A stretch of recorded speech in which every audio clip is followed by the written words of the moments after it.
May I ask you to take your seats, please?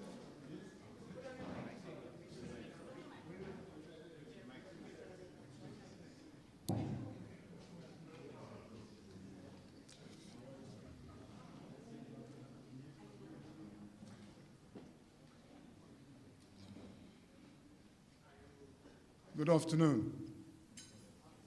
May I invite you to stand for the national anthem of Saint Lucia.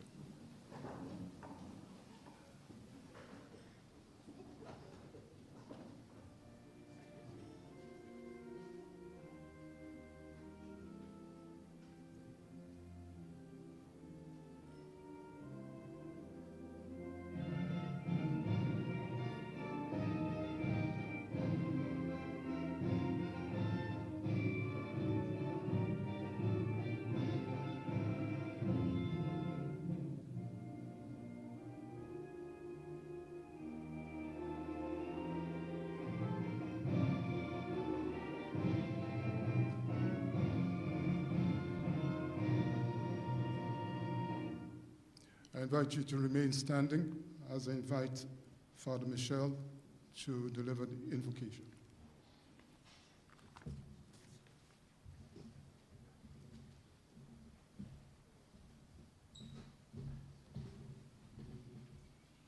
Let us pray.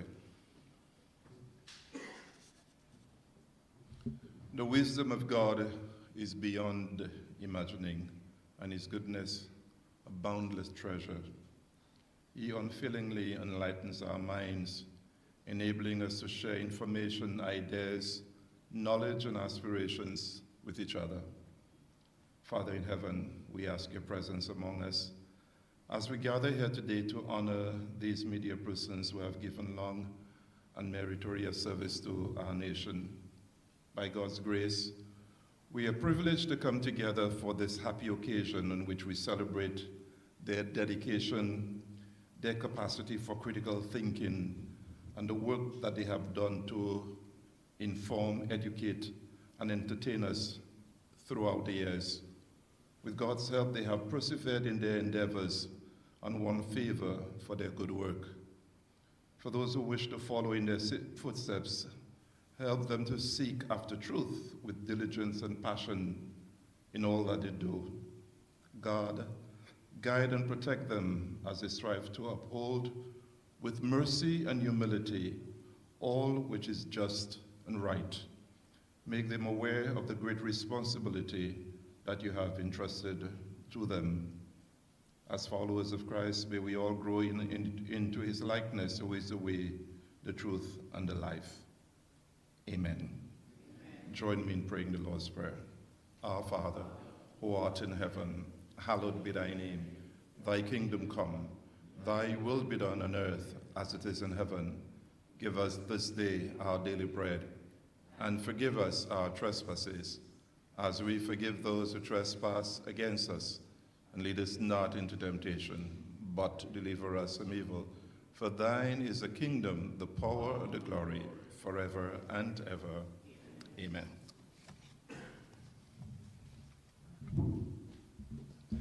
Thank you, Father Michel. You may now be seated.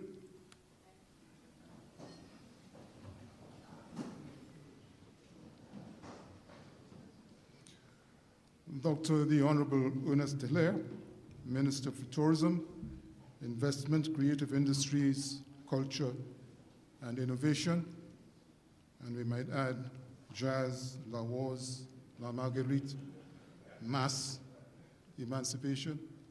Have I missed any?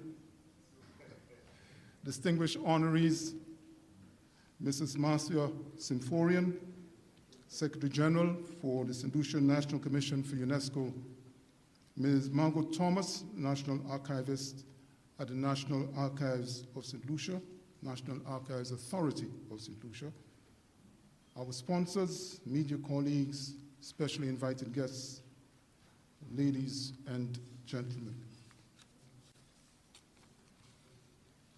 It gives me unspeakable pleasure to welcome you to this event organized by the freshly minted Saint Lucia Media Honors Society, dedicated to celebrating and honoring the inestimable contribution of 21 trailblazers, pioneers, and marathoners in Saint Lucia media over the past 70 years. The French poet and novelist Victor Hugo is credited with the phrase, "Nothing is more powerful than an idea whose time has come." When I was invited to serve as MC for this event, which is at the same time I got to know of the existence of the Media Honor Society, the first thing that came to my mind were the haunting refrains of T.C. Brown's Calypso, "Where are they now?" And many of you would know it. "Where are those people who used to be so popular in my country? Where are they now? We forget them somehow. Where are they now? We forget them somehow. Boy, I sing in Calypso." Yeah? So TC's timeless piece would come to my mind whenever one of our standing, dedicated, and beloved media pioneers, trailblazers, and marathoners passed away without receiving the acclaim of either their peers or their country. Too often have the plaudits flown in mournful tributes and eulogies. The Dalai Lama once asserted, "The roots of all goodness lie in the soil of appreciation for goodness." And Voltaire agreed, and he said, "Appreciation makes what is excellent in others belong to us as well. We own the appreciation that we give." Our media has helped to make the working of our nation more transparent. Some regard it as the third pillar of democracy, after, of course, the government and the people. And so, before we get into the core business of the evening, I want to ask you to join me in showing our appreciation to the founder members of the Media Honor Society: Bernard Fannis, Earl Huntley, Barbara Jacob Small, Marcelina John, Juanita Bretney Sixius, Jerry George, and Stephanie Louis. Let's all warmly applaud them.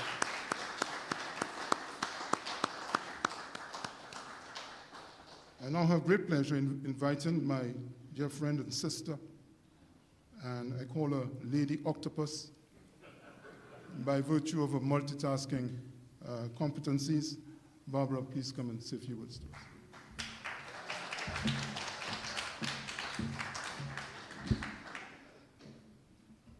Good afternoon, everybody. Honorable Steele, I'm trying to think of flowery language to welcome you here this afternoon, but I will just settle for Honorable Steele. Thank you so much for being here, and to our sponsors and the representatives, our distinguished honorees, and my media colleagues. Thank you so much for being here this afternoon. What can I say but welcome, welcome, welcome. I'm happy that you could join us. This occasion has long been in the making. It's both celebration and checkpoint for us in the broadcast media. A celebration because it is important to turn back to say thanks to those who laid the bricks of our society and our nation, to say, we see your contribution. It counts for much, and we value it. And a checkpoint because media practitioners are good at telling everyone else's story, but not so much their own. To say that this is an idea whose time has come is a cliche, and just for the fun of it, I will add another cliche: nothing happens before its time. It's the song I've been singing in Stephanie Louis' ear for the last 3 months as colleague after colleague passed. Over the last decade, we have been saying final goodbyes to so many of our media colleagues, most of them yet unsung. We leave their funerals with the promise to do something to preserve their memories and to honor their legacies, and then get consumed by the pressures of life, of jobs and deadlines. And so today we remember so many: Pet Gibson, Andrew Von Noel, Jeff Fady, Eli Louis, Guy Ellis, so many of our peers and our colleagues. So today, this is the culmination of months of rumination, WhatsApp exchanges back and forth, proposing names, criteria, ideas, all without a firm plan. What led to our total immersive action was one of the days when we were on a conference call and the sad and paralyzing news of Winston Springer's death was shared. That weighed very heavy because his name was on that list for recognition. Over the many past weeks, we, the members of the organizing committee, have argued and discussed what today's celebration would look like. We started out wanting to celebrate, appreciate, and honor professionals in all media, but we soon realized that that was a huge undertaking, what with an exhaustive list that was growing by the day. The 70th anniversary of WIBS seemed a fitting milestone to commemorate, and that gave context and logic to our approach on how to categorize those who have helped to steer the broadcasting ship over the past 7 decades. You will see a very brief introduction on WIBS on the inside of your program. We celebrate WIBS, but we also remember Radio Saint Lucia, which, had it not been discarded to the pile of historical relics, would have been 62 years on the air. Daher Broadcasting Service added to our enjoyment beyond St. Lucia Television. Helen Television System, with its early beginnings at Upper La Panse, replaced SLTV. Folks, this is not a quick quack story. It's a history that we must begin to collate for the edification of today and tomorrow's generations. Every milestone in broadcasting in St. Lucia is a chapter to be included in the history book of broadcasting and in the history of St. Lucia. We hope we will be able to write it in due course. The Media Honors Society, and let me say this is the Interim Media Honors Society, is fully conscious that many more must be given their flowers while alive. Indeed, we want to resume the work of the St. Lucia Media Workers Association with respect to recognition of good practice, standards, innovation, and long service in the media. Our intention is to ensure that the society is representative of the wider media in the coming months. It is our mission that other similar events will happen every 2 years. Rest assured that what we will not do, that we will not only be limited to the past, because we must embrace and encourage our youth. They face challenges vastly different to what we did when we started. The society is in its formative stages, and we welcome your ideas. We welcome your participation as part of the organizing committee. There's a lot of work still to be done, and we're looking for willing hands. Let me take this opportunity to acknowledge the presence of Mrs. Sharon Williams Black in the back. From 2009 to 2012, Sharon also had a vision such as ours. And over the course of 3 years, she honored 9 outstanding professionals who left an impact on the media landscape. Stephanie Louis threatened if we did not mobilize, she would do it herself. So I see past members of the executive of the St. Lucia Media Workers Association who also organized award ceremonies and attempted to uplift the creativity and passion of our media professionals. I hope we can find common ground for lasting contribution. In closing, let me say again, a huge thank you to the most supportive minister of government I have encountered in my life, the Honorable Ernest Steele. He does not always take your calls, but he shows up in ways that matter. And he showed up today in ways of money and in ways of his presence, and he needs to be somewhere else. So we really welcome your presence. We know you can't stay, but we take your presence as an indication of so much more to come that we can achieve before the next elections. Because we do not hold the winds of change in our hands. We don't know. And we wish to thank all those who contributed in one way or another in making today a reality. We will grow from strength to strength. So our sponsors who are here today, we believe you will be suitably touched and impressed that this is just the beginning of a long journey with the St. Lucia Media Honors Society. Thank you.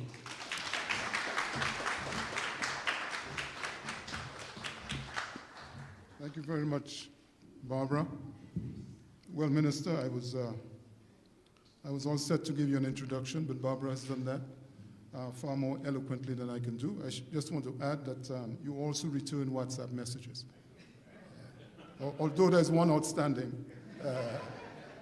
There's one outstanding. As you heard, Minister is here under some pressure. He has to be somewhere else very soon. So let's invite him to share a few words with us.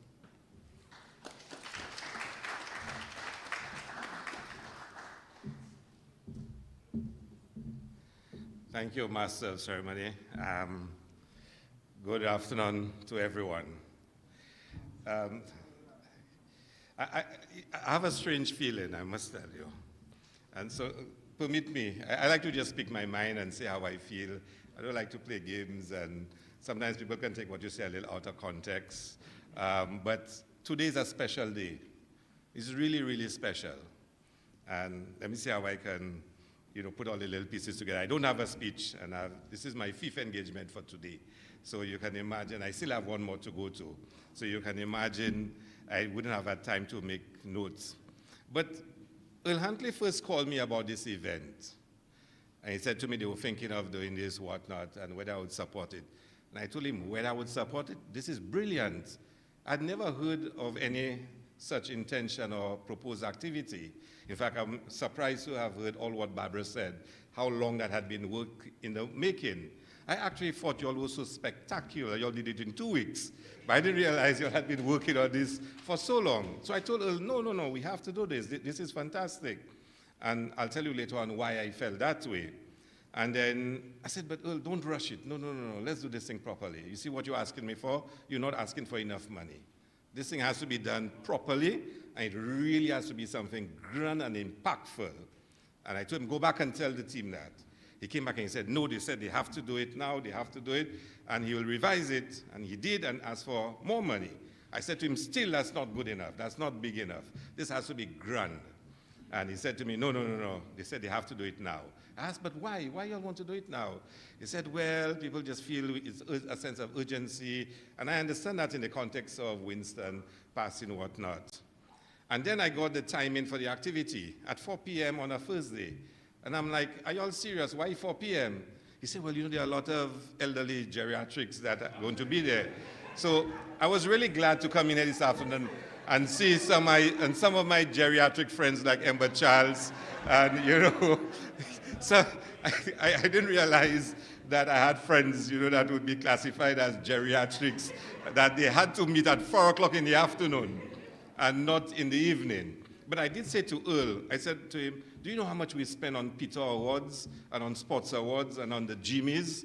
We spend a lot of money giving out the best and the greatest recognition to say to them, we value your contribution to the tourism industry, to sports. And I said, that's what the media workers deserve.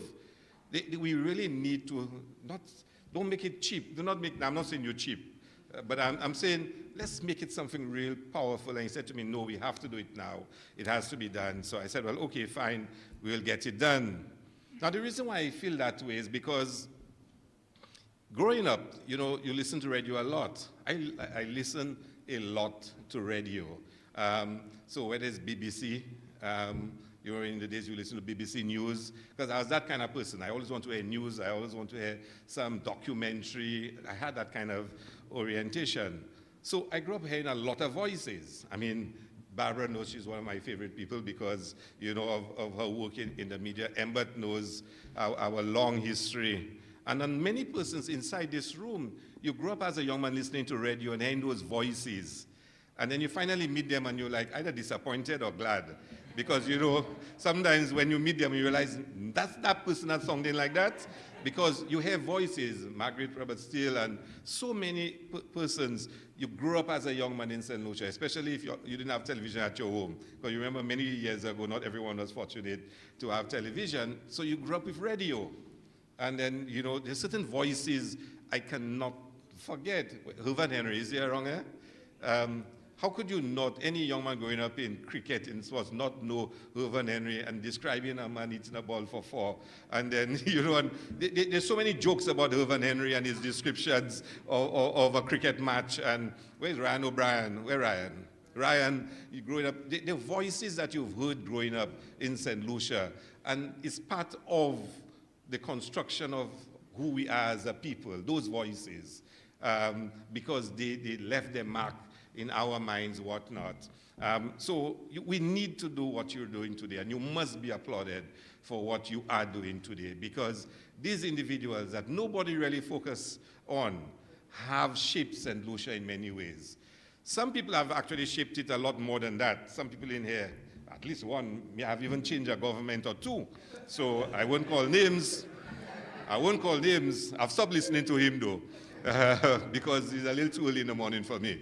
But the point is, whether you agree or disagree, why know I'm talking about it? So whether you agree or not is not the point. It's that capacity to convey images in the heads of the listeners, create realities in the head of the listener, whether it's in sports, whether it's in, a joke bois, whether it is Earl himself, the Creole announcers. I mean, there's so many people in Saint Lucia, and so many of you in here, that have really shaped the character of Saint Lucia and who we are. I thought it was really important I support this initiative because you deserve it. You really, really do, because you are among the forgotten heroes and pillars of Saint Lucia. However, we're moving into a modern time when, how people communicate with each other is defined more by social media than by radio and television, broadcasting, and whatnot. And the nurturing of critical thought is almost lost, really. And I'll give you an example. Yesterday, I'm reading a posting by Bernard Furness about Weston's cricket team. And I want to pick up my phone and look for Bernard number, to call him and say, Bernard, I don't agree with you. You're wrong. I wanted to tell him, no, how you could have a cricket team playing such poor cricket and blame anybody. But the team, a captain is captain of the team. A bowler just defended 9 runs for you in the last over. You have a super over, you're giving somebody else to bowl it, and they score 31 runs off him, but that captain not serious.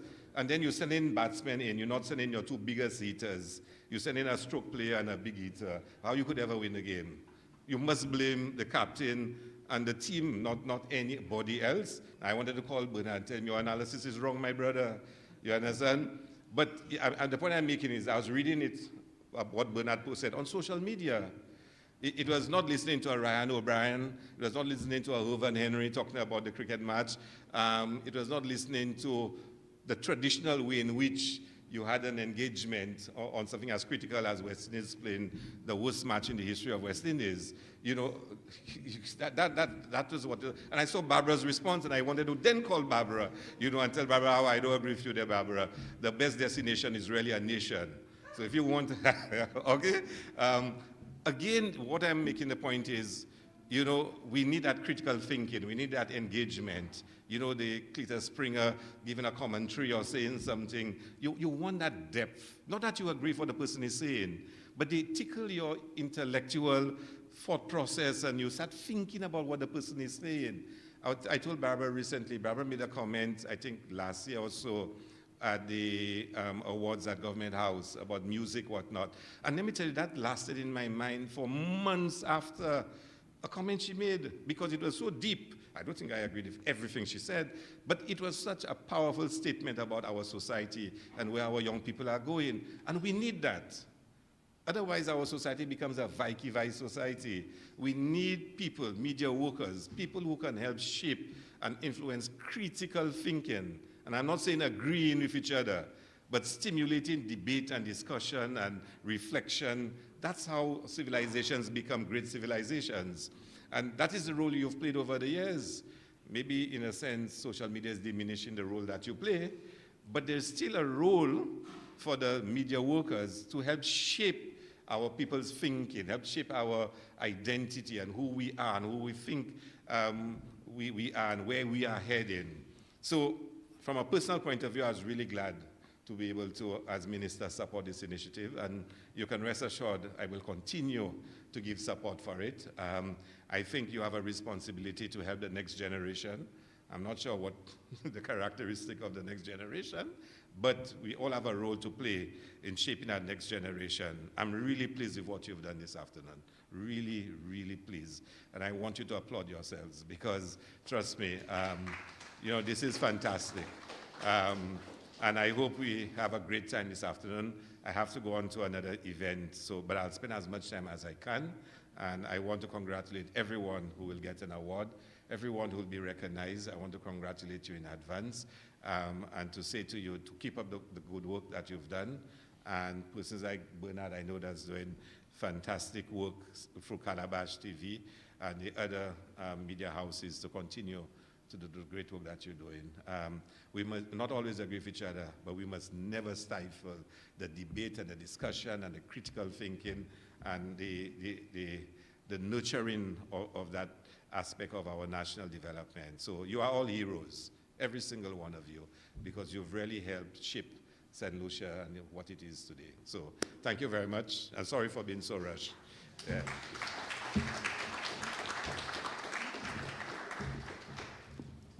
Well, thank you, Minister. A few nuggets from your address, if I can call it that. One is that when asking the Minister for support, always ask for more.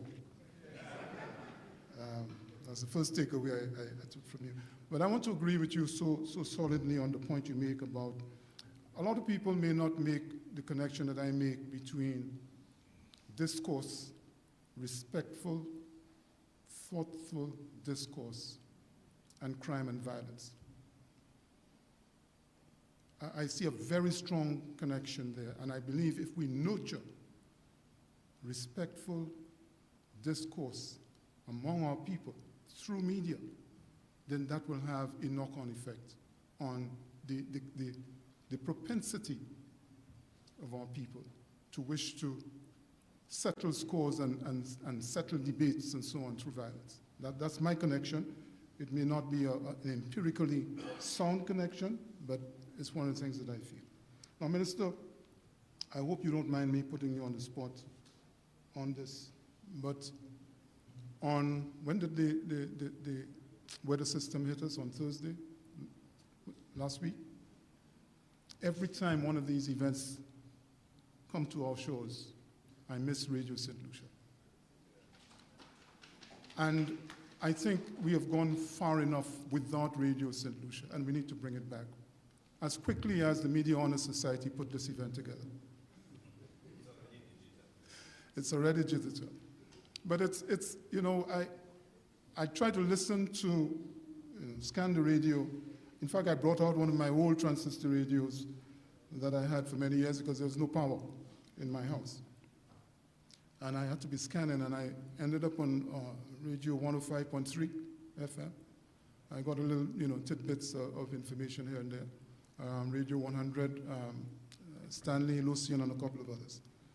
But when Radio St. Lucia was with us, it was 24-hour, 24/7 coverage, whatever you might want to call it, on the storm. You knew when it was coming, you knew when it hit, you knew where the impacts were most severe, and so on. And you were able to track the storm, throughout. And we have to put this right. It was a wrong that was done. I know my brother Winston felt very, very strongly about it, and I feel just as strongly as he does, or he did. And I would like to urge you, Minister, to move with dispatch to bring back a fully functioning Radio St. Lucia to our show.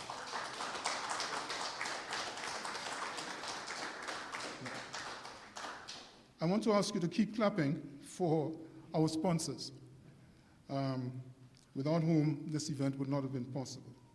And permit me to read them out to you very quickly. The Ministry of Tourism, Investment, Creative Industries, Ask for More Ministry, the Saint Lucia National Commission for UNESCO, Saint Lucia Electricity Services Limited, Cardinal Kelvin Felix Pastoral Centre, Heineken St. Lucia, The Voice Publishing Limited, Sandals Resorts, National Telecommunications Regulatory Commission, or NTRC, National Archives Authority of St. Lucia, MASI, Stores St. Lucia Distillers Group of Companies, CIBC First Caribbean Bank, The Beacon Restaurant, Right Angle Imaging, Choice TV, and All Bits Limited.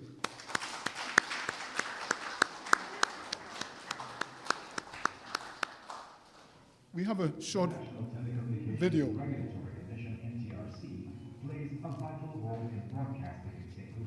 The National Telecommunications Regulatory Commission, NTRC, plays a vital role in broadcasting in St. Lucia. Established under the Telecommunications Act of 2000, the NTRC is responsible for ensuring standards through regulation. The Commission monitors the use of radio frequencies in St. Lucia to ensure compliance with regulations and that holders of frequency authorizations comply with the conditions and terms of those permissions. The NTRC also uses spectrum management and monitoring equipment to detect unauthorized use of frequencies or equipment. By regulating telecommunications, the NTRC helps ensure that the people of St. Lucia have access to reliable and high-quality communication services. The commissioners, management, and staff of the NTRC extend their congratulations to all the awardees at the St. Lucia Media Honor Society ceremony, recognizing long service, excellence, and innovation in media. The National Telecommunications Regulatory Commission, ensuring standards through regulation.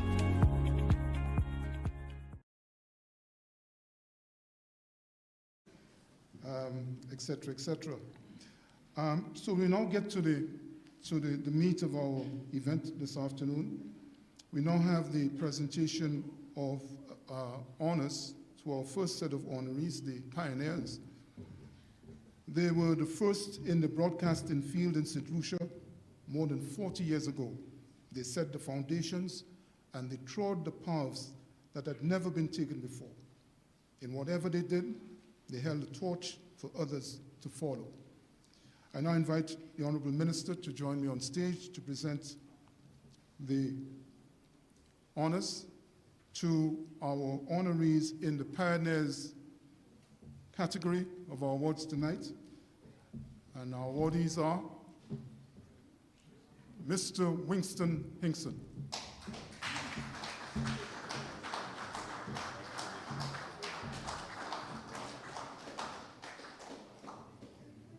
This video tribute takes us back to Winston Hinkson was among the first group of talent young St. Lucians recruited as presenters producers for the WIBS network.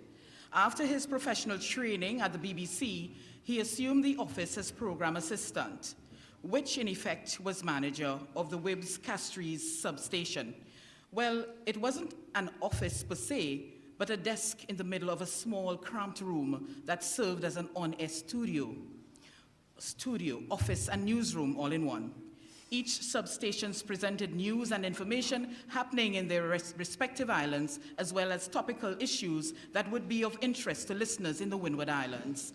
As each station took on more responsibilities, Winston Hinkson produced the memorable current affairs program, Thursday Magazine File, and became a household name and known for his flawless delivery and clarity of voice. Winston was at the helm when WIBS substation was transformed to Radio St. Lucia and created the blueprint for the high standard that Radio St. Lucia was known for.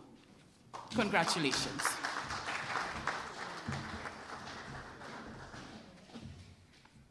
Our second honoree is Ms. Imelda Charles, who unfortunately cannot be with us today, but we will share her citation nonetheless.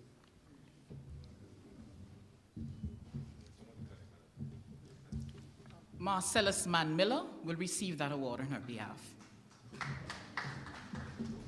Imelda Charles has the insurmountable distinction of being the first St. Lucian female to grace our radio airwaves. After leaving St. Joseph's Convent, Ms. Charles enrolled with the University of Chicago and on completion of her studies, joined the recently opened Radio Caribbean International RCI to work alongside other forerunners like Roddy DeCoto.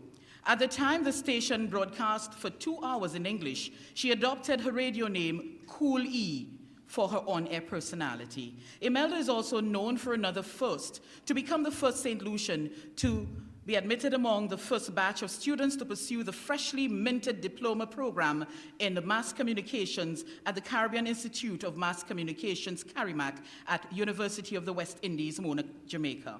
After a long and successful career with RCI, continued to serve our nation at the microphones on RSL and also at the Government Information Service.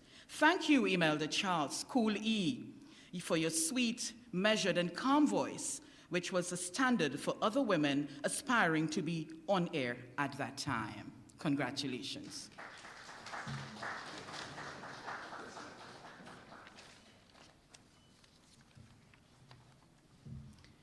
Mr. Tom Forster.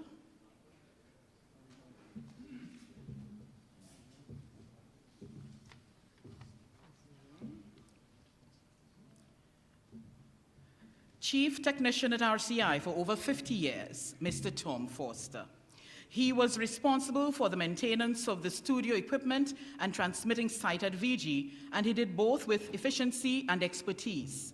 Mr. Foster had the distinction on creating RCI's first OB mobile van for coverage of Carnival 1975. At the time, these vans could be bought for hundreds of thousands of dollars from a foreign supplier, but Foster, with brain and brawn, duplicated the main elements in a pickup van, and RCI announcers followed Carnival from Juve to Laslap on Mardi Gras, providing live coverage at every jump.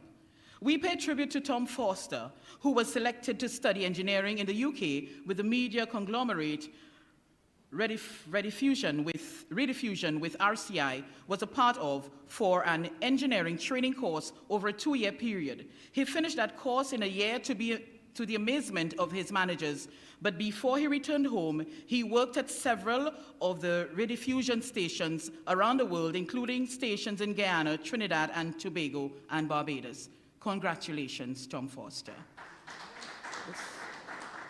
He isn't here to accept his award. Barbara will accept the award on his behalf.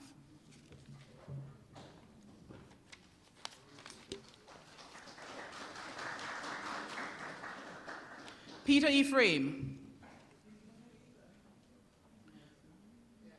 Peter Ephraim is a man of very few words. What is certain, however, is that his quiet demeanor and countenance would easily reveal a man of patience, thoughtfulness, and with sound opinions. Those who call him Saint Peter knew that when he said start from across the glass panel at the RCI studios, and when he said go, he meant it. Saint Peter Ephraim was the master technical operator who possessed serenity and tolerance beyond compare.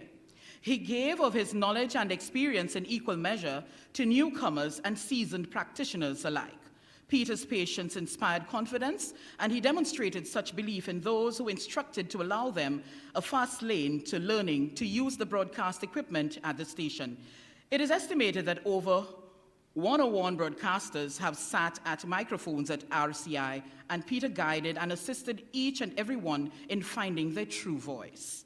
His long service created the opportunity for him to be at present one of the co-owners of the station he has built 56 years of cherished memories.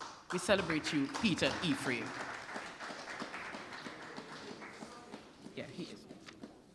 We move on to Mr. Hervan Henry.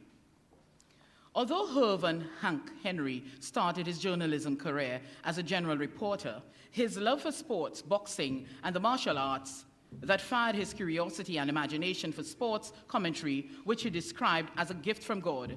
He patterned his commentary delivery after the BBC, but gave local coverage his own twist and flavor.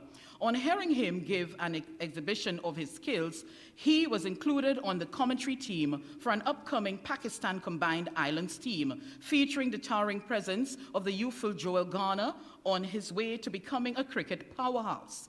He continued to develop need skills when he was hired by David Gardner, general manager at the time, to be the station's full-time sportscaster. From then, Hervan rose to the occasion at every event covered with his exemplary, vivid word craft. In listening to Hervan, you were placed in the picture and in the action, and you learned much as he also provided the historical facts and context.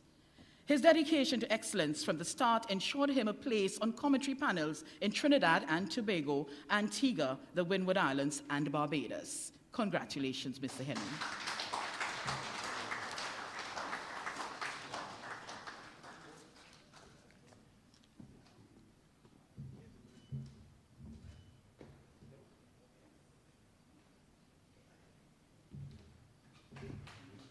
Thank you. Thank you, Minister. Can I ask you, ladies and gentlemen, to put your hands together for the first set of our honorees tonight?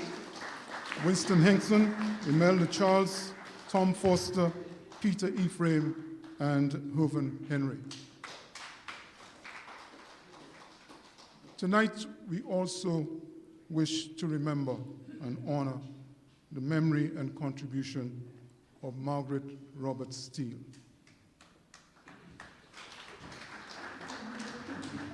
Takes us back to two key highlights in the stellar career of broadcaster Margaret Robert Steele. We start with the most recent. Two key highlights in the stellar career of broadcaster Margaret Steele. We start with the most recent, the 2019 investiture ceremony for the Queen's Birthday Honours.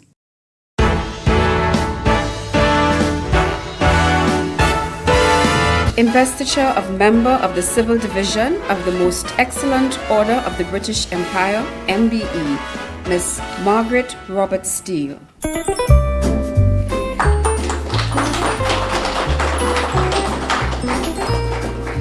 Mrs. Margaret Steele is a career broadcaster whose work spans decades on major events in history.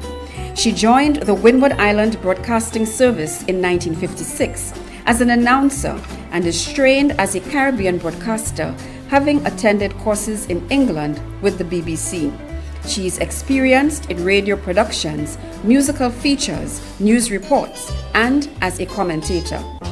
Mrs. Margaret Steele has always had a fond relationship with Saint Lucia, having been born in Grenada, and in 1996 she took over the management of the substation. She has worked freelance for Radio Caribbean and SLTV. She married in 1969 and settled in Saint Lucia and was appointed to work with Radio Saint Lucia in 1975, and eventually she became senior program organizer at the station. Viewpoint, a brief question and answer feature on some topic of local or regional interest. Hear the public's views on a social, educational, political or cultural topic every week. This is Viewpoint. With her background in broadcasting, Mrs. Steele was often called on to conduct training for young broadcasters and was instrumental in training Radio St. Lucia and Government Information Service staff in 1995 and 1999. Her familiar voice became synonymous with the 6 o'clock news broadcast, heard every day across the nation. For committed service in the area of broadcasting, Miss Margaret Steele is being awarded the Member of the British Empire Medal.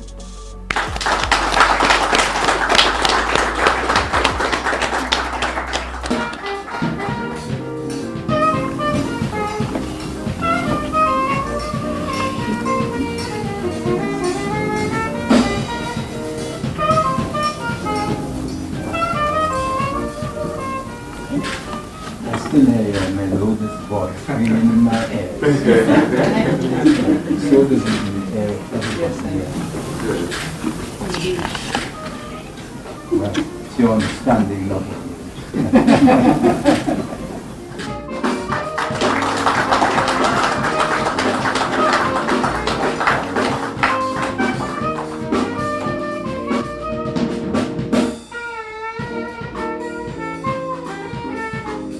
Two media icons were celebrated that day, Rick Wayne for journalism, sports and entertainment, and Margaret Steele for broadcasting.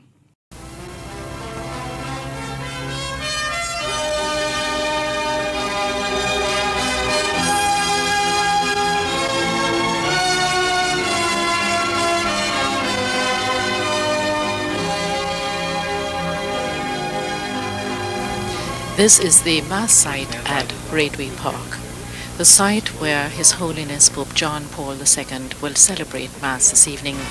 And this is probably the arrival of His Holiness, because you can hear the shouts of the people in the background, and there is the Pope Mobile. And what a happy moment and an exciting moment for all Catholics in this little island of ours, St. Lucia. With me is Mike Orbiton, who is the youth coordinator for the Archdiocese, and he will be sharing this broadcast with me.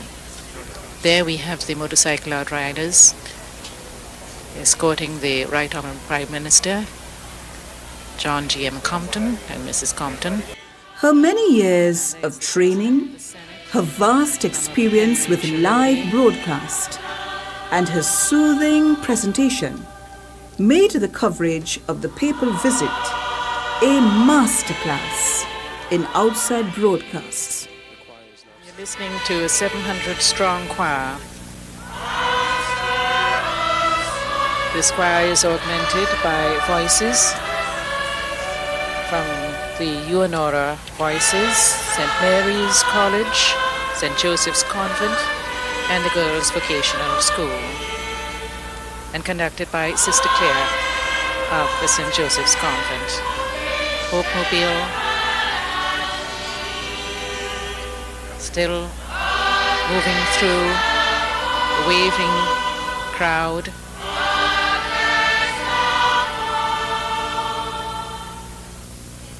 Strong Slavic face.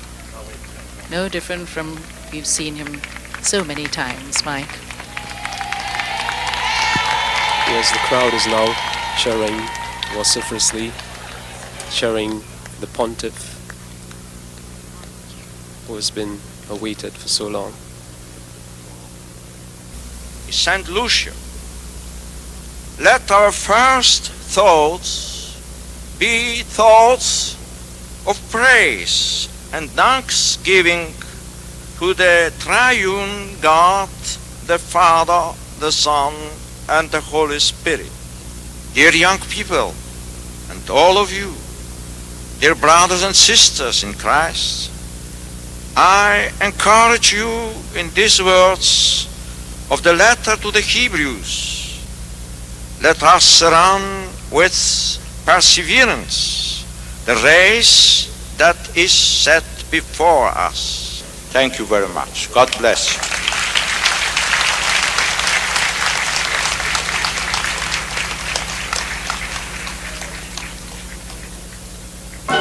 And so the Holy Communion which we've just witnessed has come to an end, and the Holy Mass conducted by His Holiness John Paul II. This has been such a tremendous spiritual experience for all gathered here today. With me is Mike Orbiton, who has shared this broadcast and particularly the service with you. We've been very privileged indeed to be part of it. And Mike, as we prepare to say goodbye to our viewers, any comments? Yes, Margaret, I just want to say that it has been a tremendous experience for me being here, being part of the broadcast, and hearing the words of His Holiness really take root within me as a Catholic. It is a real tremendous experience of faith, and I want to say that I'm especially privileged to have been here with you. I agree with you. Before we go, I must thank the Broadcast Equipment Rental Company of Burbank, California, who have done such a tremendous job here. We'd like you to know that the management and staff of HDS appreciate your being here in St. Lucia today. And so we say goodbye to all of you, and in the words of His Holiness, we wish you all a new heart of peace.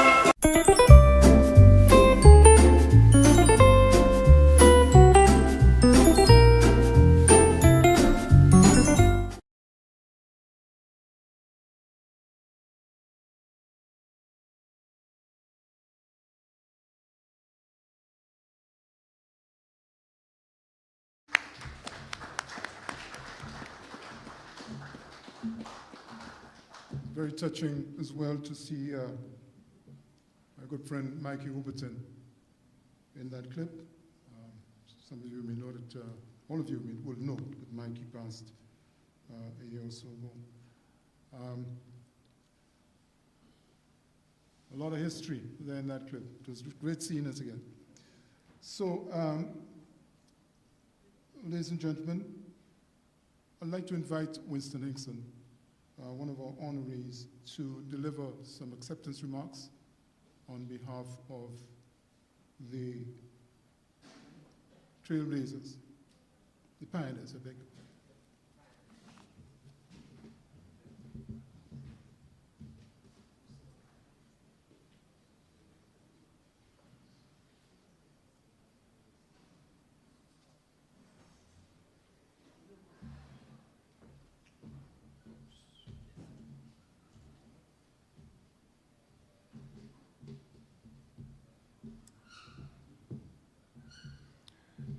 Good evening, ladies and gentlemen. The Honourable Minister of Broadcasting and Culture, other invited guests and special invited guests, sponsors, ladies and gentlemen, bit taken by storm here to have been called to deliver a few remarks. My involvement in radio spans from the existence of WIBS, the Windward Islands Broadcasting Service, and Radio Saint Lucia. As I look down in the audience here, I see a lot of faces, young faces, who have not progressed in age as I have. And they have, I hope, have learned from the legacy that myself, Margaret Steele, and the other pioneers who, Imelda Charles, for instance, and the other pioneers who have not been able to, who are not able to be here. But I want to remark that our involvement in broadcasting was particularly in public service broadcasting. Although the station was a government-owned station, but we were very much involved in, as the minister said, the education of the populace, its entertainment, and providing information. I marvel now sadly, at the turn of events in the industry, because I know that in times past, when there was a heads of government conference here in St. Lucia, the whole nation was keen on listening to Radio St. Lucia because we brought the news from the headquarters of the heads of government conference, whatever hotel it happened at, and the nation was keen to listen to Radio St. Lucia about the events, and our news department knew in advance what are the topical issues which the ministers of government would have been debating and arguing at the meeting. At the heads of government conference, we had a reporter there from 8 o'clock in the morning, and he would send us a report at 1 o'clock or 12 o'clock. He was there for 6 o'clock news also, so we knew what was going on. And it's amazing that people have a way of thinking that politicians are hostile to the media. That's not it. If you're respectful, if you're keen on asking, I got your questions, the minister will. He's not going to be very cooperative. If you are a person who wants to know what is going on in his ministry, you strike up a cordial relation with him, you'll be surprised how quickly and willing he will wish to speak with you. I want to recount a little incident which occurred at Radio St. Lucia once. So severe was that urge, so much was that urge for public service broadcasting that those who worked there also felt that urge. I remember once I was leaving the studio wing, the on-air studio wing of Radio St. Lucia, and going to the news department, and there was Barbara Jacobs walking from the news department to the studio wing. She was reading a book, and I said to her, "What book are you reading there, Barbara?" She gave me the name of the book, the author, a little synopsis of the story. She said, "It's a bestseller." I said, "Okay." And she proceeded to tell me that she's contemplating mounting a program called From the Bookshelf. I said to myself, "Barbara, where are you going to get the time? Where are you going to get the money for the sponsors? Who's going to read the program? Who's going to read the book? And who's going to do all the other aspects of the programming?" I recount this to indicate to you how serious that a public service broadcaster gets involved in his responsibility to inform and educate the nation. There are a lot of other instances where, because of the necessity for and the urge that we had to do the job as public service broadcasters. We forgot our off time. We always had a recording out the back seat of our car. We traveled the island. On Sunday, we would go to different districts and see what is happening in the villages and out in the towns. Sometimes I would have met Sam Flood. I remember meeting Sam Flood at I think what's called a kele, where they chopped the head of the goat. Kele. Yeah, and we did all that sort of thing. But I think we were, at the time, we were fortunate because at that time, St. Lucia had seasons. There was the Performing and St. Lucia Arts Society, which is headed by Pat Charles, I think it was. And there was also the St. Lucia Arts Guild. So there were times when the country was steep in arts. Radio St. Lucia was very much involved. Excerpts from the performances of the plays were broadcast, and the town hall was packed with people because they heard the excerpts from these plays on Radio St. Lucia. We were involved in the heart and soul of the country, and this is what I think is lacking now.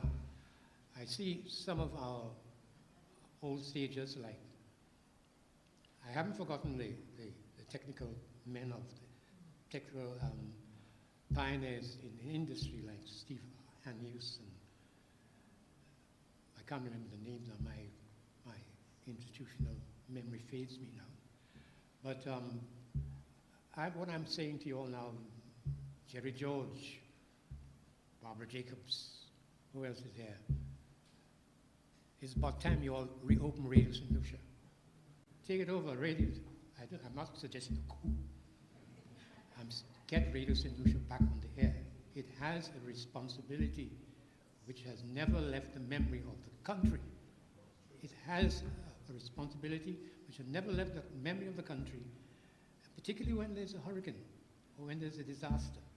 And I think Radio St. Lucia, the legacy it has left, should be continued, and those of you who are still able, who are not going around with a Rolls Royce like myself, should take the bull by the horn and get Radio St. Lucia back on the air. Mr. Minister, thank you very much.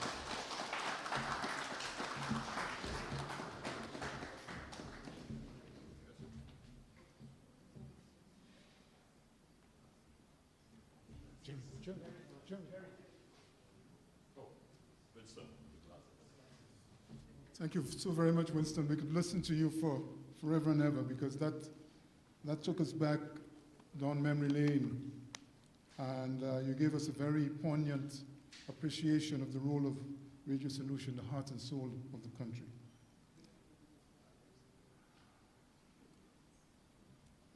So let's again hear it for all of our pioneers. Good to see, you know, Hovind Henry was mentioned in the very first verse of T.C. Brown's Calypso. That was the takeaway for that. And some of you who may not be familiar with the cricket history of St. Lucia, but in the commentary booth, there used to be Hovind Henry and Frank Henry. And there was always, if you listen to Hovind alone, you get one perspective of the game. If you listen to Frank and Hovind, you wonder whether you're listening to two different matches. I'll give you this example. So I can't remember who was coming on to bowl, and it was a President's 11 game, West Indies President's 11 against England, MCC or something like that. And Kalitcharan was captain in the West Indies team. And one of the English bowlers came down, and so Frank is describing the thing. Here he comes now. He passes the umpire and he bowls. And it pulls him to the boundary. And he says to Hovind, "What do you think of that shot, Hovind?" And Hovind said, "Well, Frank, I thought it was more of an on drive than a pull." Now, those of you who know cricket would know that an on-drive and a pole are worlds apart. You know? But that's the kind of dynamic that you had between Frank and Irvin. Glorious, glorious days, you know. So, we're moving on now to the honoring of our trailblazers, those who have been in or have been associated with the field for over 40 years, and whose innovative, revolutionary work has had a lasting and positive impact on broadcasting in St. Lucia. I now invite Lady Octopus, my dear friend, Barbara. Mr. Stevenson Anius received a diploma in electronics, television, radio servicing, and communications in 1968 with National Technical Schools, Los Angeles, California, and thereafter a diploma in cable television with George Brown College of Applied Arts and Technology in Toronto. He returned to St. Lucia in the early 70s and started Anius Electronics with his brother Wendell Anius. He started Helen Television System, HTS, with other partners, and later Radio 100 Helen FM. Many will remember the huge satellite dish that could not be missed at the various locations where the new entity was housed. That dish, we all knew, was our link to modern TV programming in full color, like St. Lucians had never seen before. To update his skills, he was awarded a fellowship to study at the U.S. Technical and Telecommunications Institute in Washington, D.C., specializing in broadcast studio design and maintenance, which included attachments with the VOA, that's Voice of America, and Harris Communications and Lacan Communications. The focus was on high-power broadcast transmitters. Technical areas may be his passion, but Steve also has a voice and also finds time to host Country on 100 Radio and Country to the World. Mr. Steve Anius.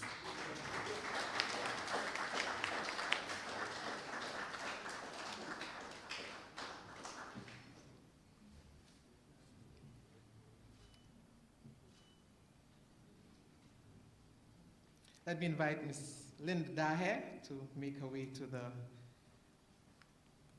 backdrop. Our next honorees are a sister and brother duo whose individual skills fortified a legacy that has shaped many careers, Paul and Linda Dahe. During his years as a student at St. Mary's College, Paul Dahe developed a keen interest in electronics. Dahe Broadcasting Service, DBS, was born in Paul's bedroom. His central focus was to simply entertain the masses. His parents bought him a satellite dish, which he scoured for programs. Paul had the ability to spot hit shows, and over the years, his selection of movies, daytime talk shows, and soap operas made DBS TV an unshakable household name. The DBS Kung Fu Theater to this day remains a must-see on Sundays. Paul's love for entertaining the audience also birthed outside television broadcast. DBS was the first station to bring Calypso and the Carnival Parade to St. Lucian homes island-wide. Now retired and living in Miami, Florida, Paul Dahe's contribution to the foundation and development of broadcast media in St. Lucia is indelible. Stay there. As a student of St. Joseph's Convent, Linda Dahe worked feverishly towards attaining her dream of becoming a medical practitioner. But her dream would be crushed as her eyesight began failing. Instead, she joined her parents in their business and became a huge asset. Linda grew curious about Paul's broadcasting and one day stumbled upon a stack of papers piled in a corner. Overseas-based companies were sending advertisements for airing on DBS. It was then Linda realized that her brother was literally sitting on big business. In the years that followed, Linda grew the business, organized the programs department, and later launched the news department, relying heavily on the expertise and experience of Barbara Jacobs Small. That decision catapulted DBS to new heights in popularity. This also provided the nurturing for many of St. Lucia's best talents: Pete Ninval, Andre Paul, Marcelina John, Judy DeTurville, all joining the anchor's chair. DBS hired St. Lucia's first female sportscaster in the person of Abigail Williams, paving the way for Deborah Raphael. The technical talents of Wayne Whitfield, Bradley Lacan, Dinish Malwi, Bernard Fanis, and Guillaume Rico flourished at DBS. As managing director, Linda Dahe has incentivized a culture of creativity among staff that has allowed DBS to adapt and sustain growth in the changing times. My friend, Linda Dahe.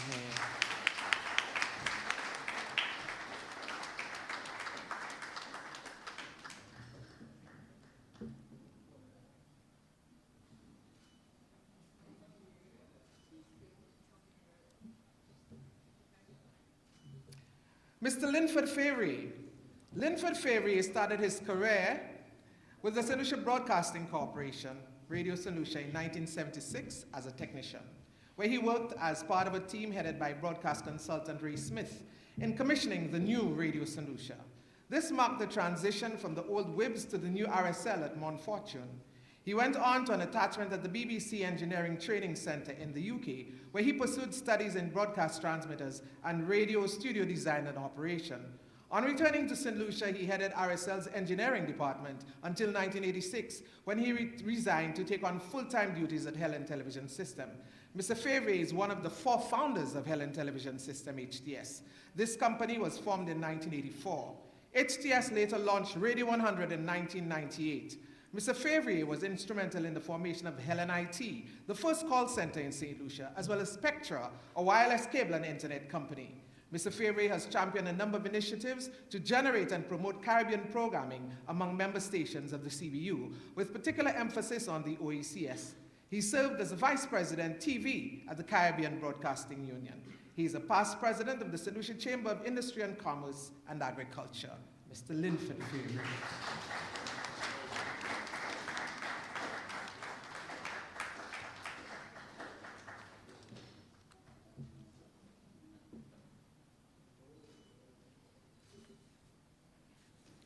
Mr. Sam Flood. His style and effervescent use of the Creole language took St. Lucia by storm when he first appeared on radio. His name was Sam Flood, but he also called himself Rapping Rhapsody, Jamada, until he finally settled for Jukbois. It was on the night of the 19th of August 1974 that Sam Flood became the first announcer of the first ever daily radio magazine program in St. Lucian Creole, Radio C'est Sonou, broadcast on Radio Caribbean International. He was dynamic, made the Creole language alive, and forever sealed a place for it in the broadcasting environment of St. Lucia. Since his debut in 1974, and after 3 radio stations and the GIS, Sam Flood remains even now a phenomenon in radio in St. Lucia. The Creole language broadcaster, whose voice the majority of the population still commence their day with, and by whom so many swear. For being the first to popularize Creole on radio in St. Lucia, and for steadfastly maintaining its popularity for almost 5 decades, we honor Sam Jukbois Flood.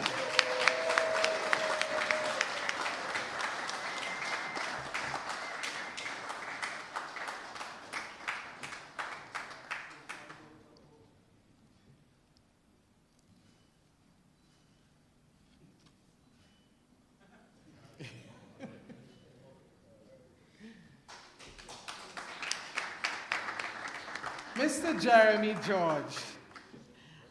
After completing formal education and training in media and on return to St. Lucia, Jerry George started the Radio Workshop Unlimited with the blessing of the local British government representative, which donated a training kit.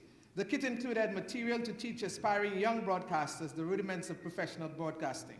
Several of our youth who today are broadcasters benefited from that training. Indeed, many of them started in that training.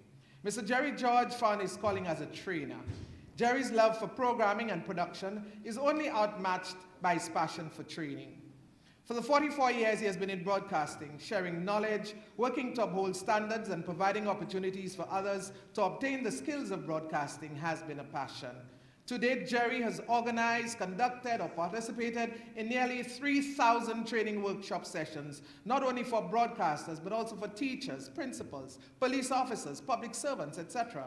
His mantra is, there is power in training. Jerry was responsible for obtaining the funding from UNESCO to start Soufre FM, and has coordinated the diploma program in media communications and journalism at Monroe College, St. Lucia campus. Jerry believes the more access citizens have to broadcasting tools and skills, a more democratic society we create. Jerry George, on whose shoulders I stand.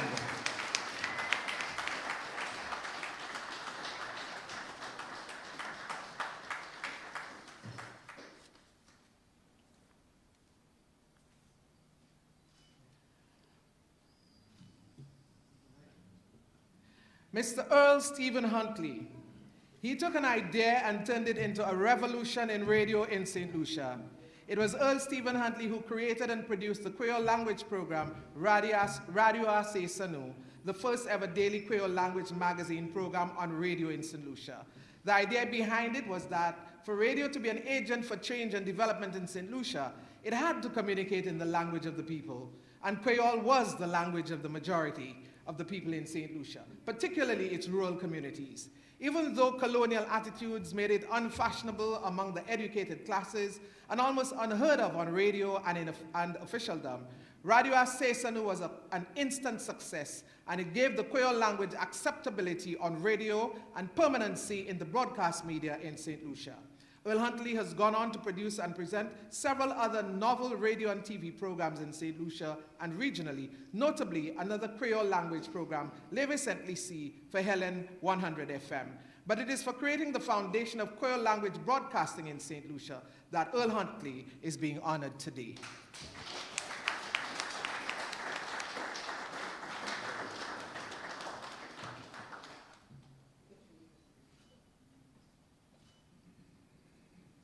And the truth of the matter is that many of our practitioners in the media today do not know of the roots of broadcasting and the roots of the media in St. Lucia. Mr. David Samuels. Mr. David Samuels perhaps has the distinction of being the longest serving member of the broadcast fraternity in St. Lucia for an active career that spans some 45 years, marked with firsts, a contribution to the elevation of standards in the profession and providing avenues for upcoming media personnel to launch their own media businesses. Like many broadcasters of his time, Dave was largely self-taught and excelled on the air, and that has been raking up awards since 1989, when the then St. Lucia Media Workers Association presented its first media awards ceremony.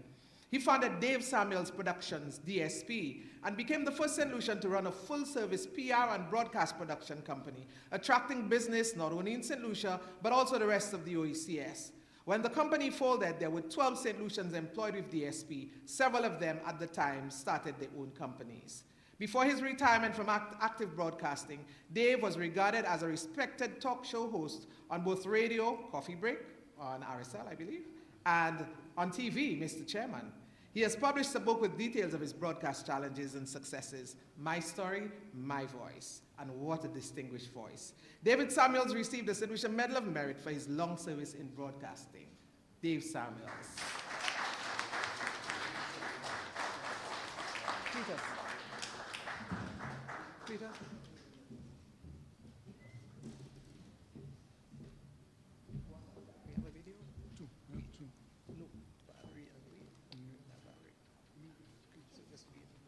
Thank you very much, Honorable Minister. Let's hear it again, ladies and gentlemen, for our Trailblazers. And I want to share with you,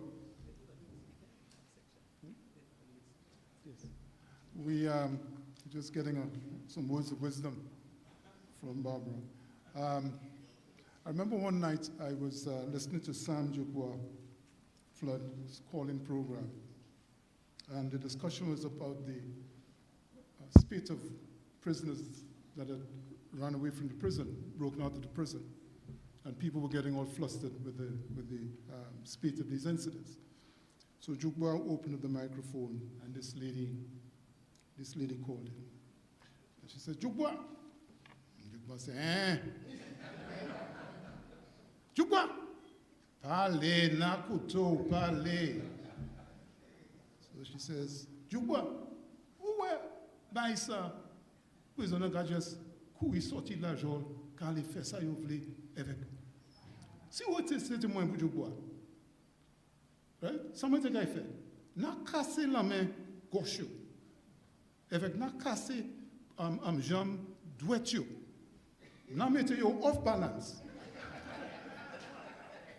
Gardez où est-ce que vous avez right? Now, you visualize that. A guy with a broken arm and a broken leg, right, trying to run away from prison, you know? And I had to pull to the side of the road and just laugh and laugh and laugh. I couldn't drive and laugh at the same time.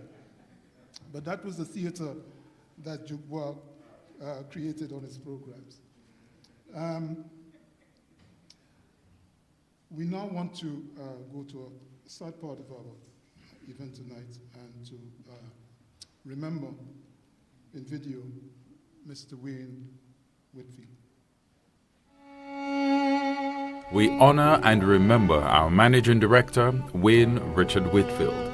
Wayne Whitfield perhaps has had the greatest impact on broadcast and media in St. Lucia. He was the architect and originator of 3 of the top-rated local news programs on St. Lucian television and led the evolution of St. Lucian local TV programming and broadcasting. Wayne joined Dyer Broadcasting Service (DBS) in the mid-90s. His vision was to provide the St. Lucian public with television that was Lucian-centric and relevant to the lives of ordinary St. Lucians. As senior producer, he designed, developed, and produced DBS Newsworld, a newscast with a unique approach in terms of both content and visual elements, still considered to be one of the most watched newscasts in St. Lucia. Whitfield left DBS in 1999 and moved to Helen Television, HTS, where he joined a team of young professionals who shared his vision to modernize local television. He redesigned the HTS newscast, incorporating visual elements and a production flow more akin to modern newscasts from North America and the United Kingdom. Wayne also created and produced the Nancy's Challenge, a competitive quiz game show aimed at St. Lucian primary and secondary school students, a first of its kind in local television programming, heralding a significant shift in local television production and paving the way for a new way of thinking in St. Lucian television. He founded his own company Visual Domain with a broadcast subsidiary, Choice TV, with the help of a team of young professionals. Visual Domain was regarded as a regional media production powerhouse, with a team of the most talented videographers, editors, writers, and producers, and with Whitfield as creative director. The company created award-winning documentaries, television and radio commercials, jingles, and programs for clients all over the Caribbean. Choice TV became a symbol of new age thinking and modernization in television, with entertaining and youth-centric programming. Choice TV has grown to become the leading local television station on the island under Whitfield's leadership as managing director, executive producer, and creative director. He designed and developed Choice News Now with his signature avant-garde creative visual elements and a new approach to reporting and presentation. Under Whitfield's direction and leadership, Choice TV has become known for quality live broadcasts of events and for local programming, including the live broadcast of St. Lucia Carnival and the St. Lucia Business Awards. Choice TV remains the local television station of the most local programs created for TV, including StarQuest, a reality-style talent search which had a regional reach, Jazz Files, Mass Attack, Game of Vibe, Video Zone, 3Ls, Like It, Live It, Love It, Fellas, The Vibe, Baron Supermom, Thursdays of Christmas, to name a few. Whitfield was instrumental in Choice TV making history as the first St. Lucian television station to be broadcast in another territory, airing on the Carib Cable Network in St. Vincent and the Grenadines. Choice TV remains the only local television station broadcasting outside of St. Lucia and is now available in Dominica and Anguilla. Wayne Whitfield's vision for the modernization of St. Lucian TV has created a dynamic environment that is constantly being improved and upgraded to meet global industry standards.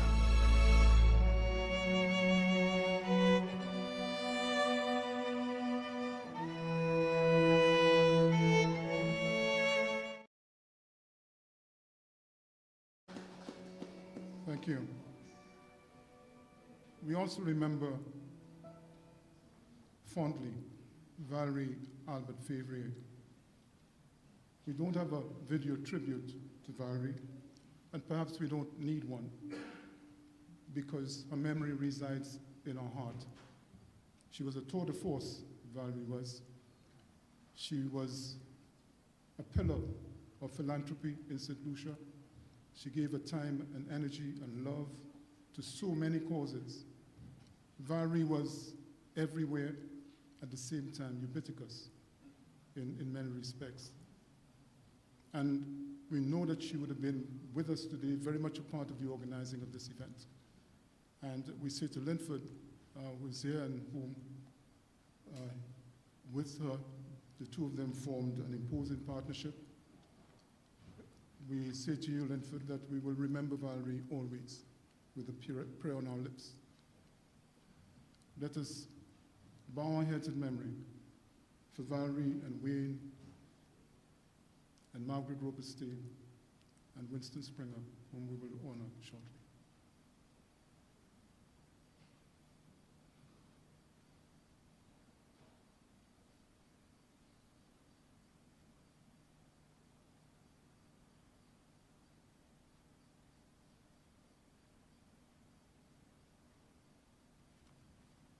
Thank you very much.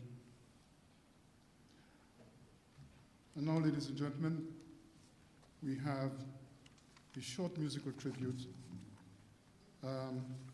by a true talent in Mr. Yannick. Yes? I beg your pardon? Yes. Linford, can you join us, please? Linford will present a few remarks on behalf of the Trailblazers category. Can you join us, please?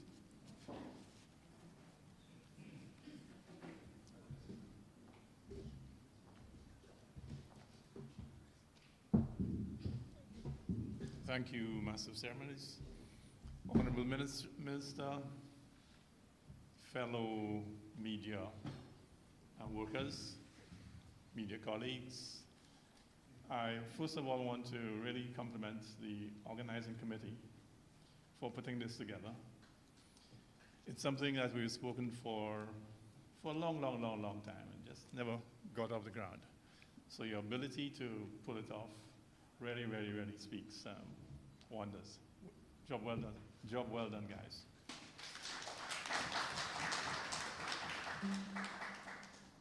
This in some ways is a surreal moment. I'm not sure if it's good or bad, but I recognize everybody in this room, which I think is good. So the fact that we're all here together, I think it speaks wonders also for the state of the industry. It's an industry which I'm fortunate to have been part of through its most exciting times, coming in on the back end of WIBS into the Radio Saint Lucia arena, coming in to see the dominance of state-owned media and the transformation, the inclusion of private sector broadcasting, and coming in to see the influence of new mediums like social media. But throughout it all, I think you, the pioneers, trailblazers, have been able to transform your craft and still remain relevant. Still remain relevant and stuck to the mandate of information, credible information, entertainment, and lately the education also. So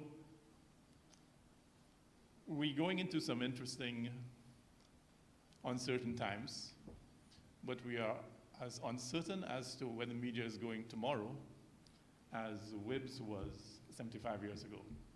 So rest assured that with our experience, our resilience, I think we will continue to meet that mandate, regardless of how the technology changes or what challenges are thrown at us in the future. It's been a pleasure working with you, working with everybody. On a separate note, one of the issues we also try to get going several times is some form of media association. I'm not speaking about media association of workers, that already exists. I'm speaking about a national, Saint Lucia National Association of Broadcasters, of broadcast owners. And the indication of the maturity of the industry in any country really can be seen by the existence of associations like that, working hand in hand with media workers, with government, with other stakeholders in the society in advancing advancing the ideals that we all hold in a modern society. So on behalf of everybody else, past and present, I really want to say thank you.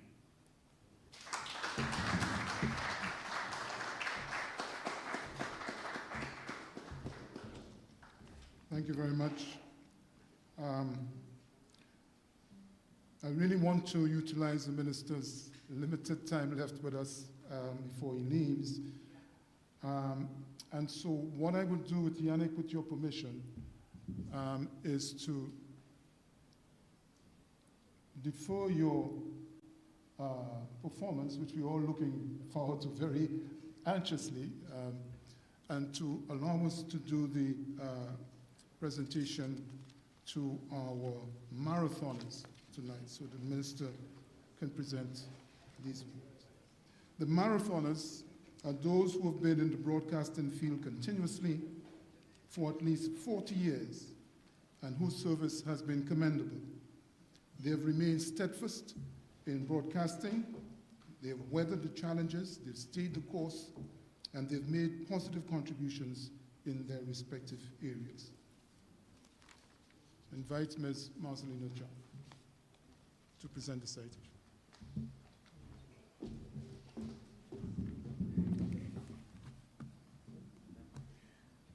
Our first is Mr. Norman Shalmine.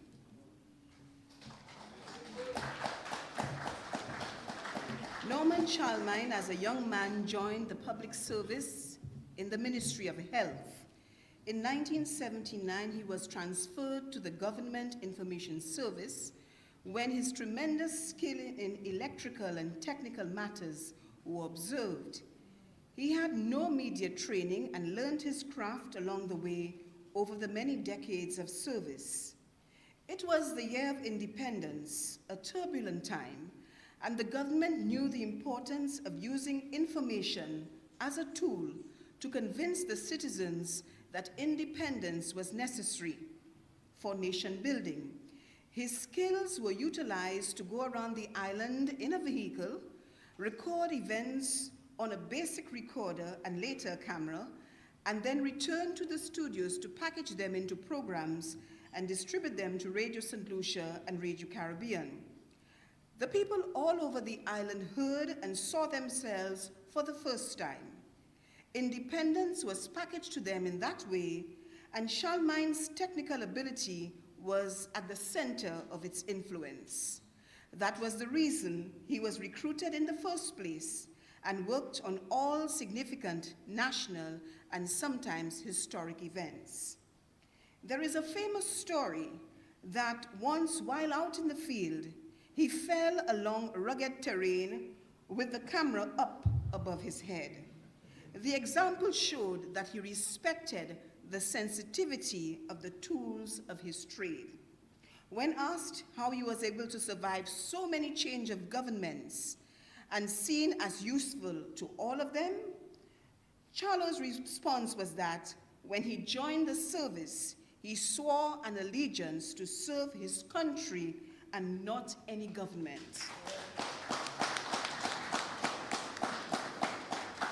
He is retired now, but from time to time is seen assisting his colleagues, rendering his expertise whenever called upon to do so.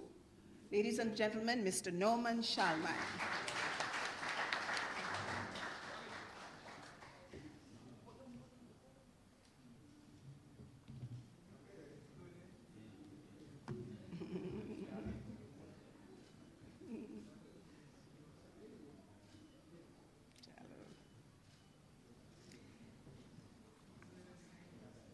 Marianne Bastian. Yes, please. Thank you. Sorry. Marianne Bastian, the former librarian at Radio Saint Lucia. Mary, or Meme as we affectionately call her, joined Radio Saint Lucia after working at the Castries Central Library. With little fuss, she calmly attacked the mountain of dedication she plunged into, bringing order to the recorded tapes and vinyl records, 45 and 33, that had been served over many years. Mary put her librarian expertise to work in creating the RSL library and audio archives. Mrs. Bastin will be remembered for being the keeper of the archives. She worked steadfastly in ensuring historical tapes were catalogued, just as she did with a love for making life of announcers and producers and other staff in the station's newsroom so much easier. Mary operated with a quiet, supreme efficiency, and when you requested material, she would quickly move from behind the desk when she had won among the tapes and records, and within seconds handed you the material that was requested. For all you did at the Saint Lucia Broadcasting Library Archives, we thank you immensely and honor you for your contribution, which you selflessly offered with excellence.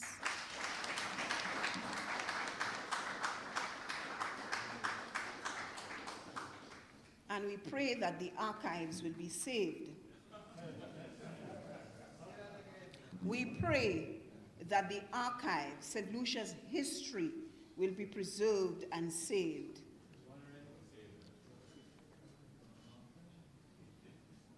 We hope the minister heard. We ask for assistance. Mr. Oliver J. Lawrence, the J is for justice.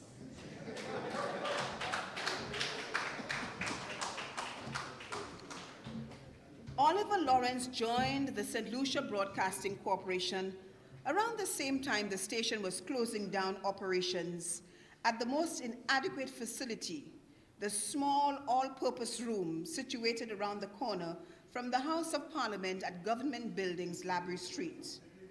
Oliver joined the station as an office assistant, and with inspiration from Harold George, technical operator, he transitioned to the station's technical department. Harold George not only inspired Oliver, but nurtured Oliver into always striving for higher achievement. According to Oliver, Harold taught me a lot about studio operations. Over the 45 years that Oliver was a loyal staff member, he climbed the ranks and was promoted several times to reach the post of senior technical operator, and which he held up to the time the station was closed down in 2017. Oliver's love for Radio St. Lucia is known to all. Staff and listeners alike. In addition to his job responsibilities, Oliver is also known for his unfailing contribution for the welfare of staff through trade unionism and his serious involvement, always wanting fair, improved working conditions for his colleagues. Oliver J. Lawrence now serves on the board of directors of the National Telecommunication Regulatory Commission, NTRC. Ladies and gentlemen, Mr. Oliver Lawrence.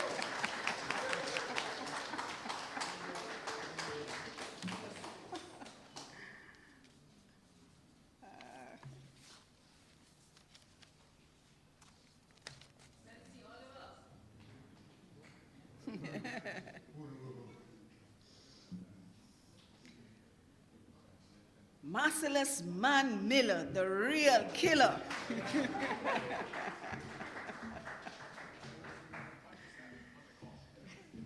Merciless Miller began his career in Radio St. Lucia in 1975.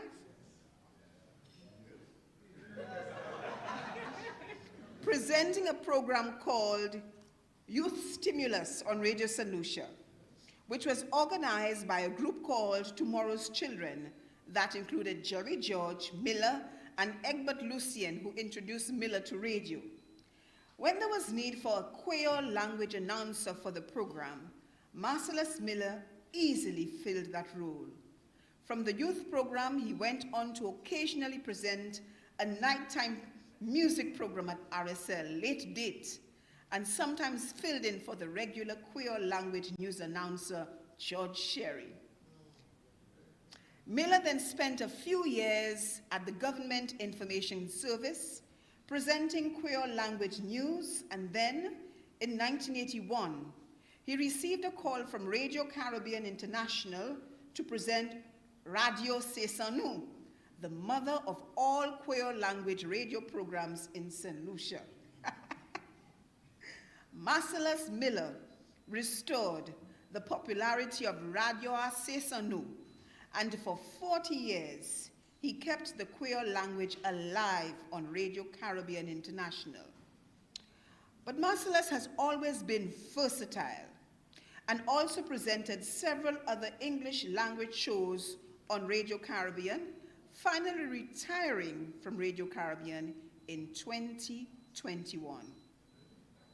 For soldiering through the vicissitudes and challenges of radio broadcasting for over 40 years, maintaining high standards and remaining a popular radio personality, we honor you, Marcellus Naughty Boy Man Miller.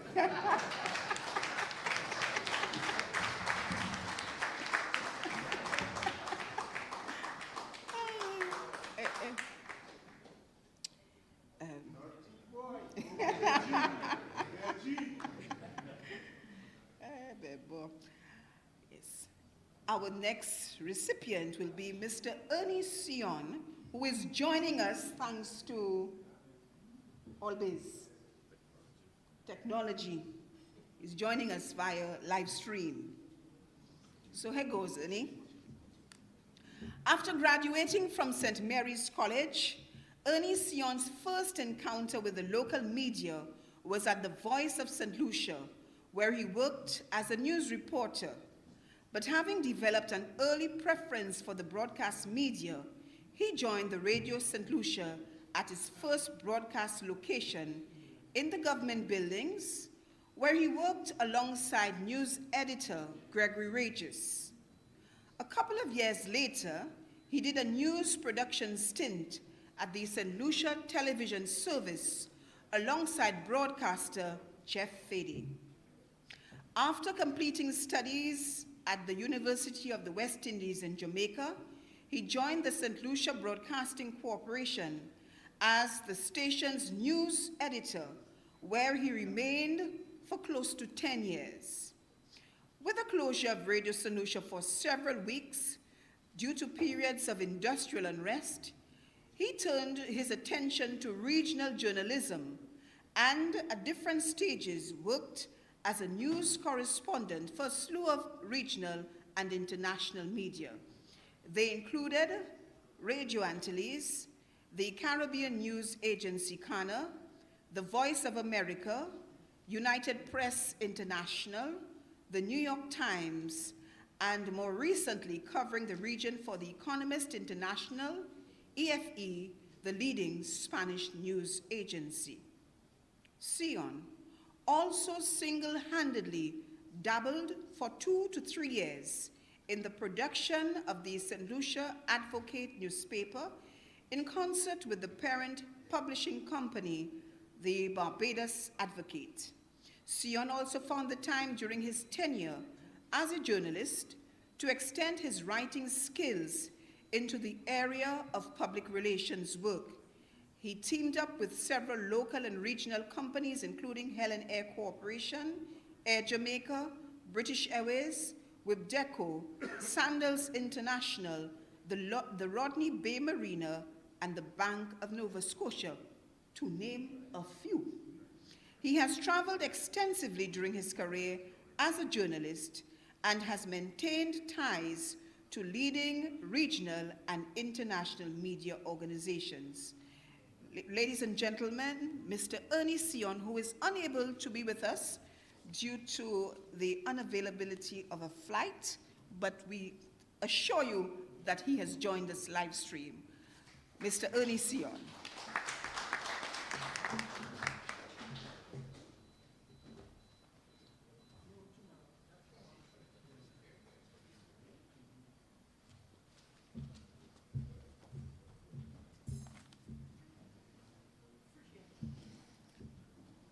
Mr. Ryan O'Brien. Ryan O'Brien has been in the field of journalism for the past 44 years, a profession he took up immediately after returning home to Saint Lucia after schooling in Barbados. He spent 7 years at the Lodge School in Barbados, 1972 to 1979.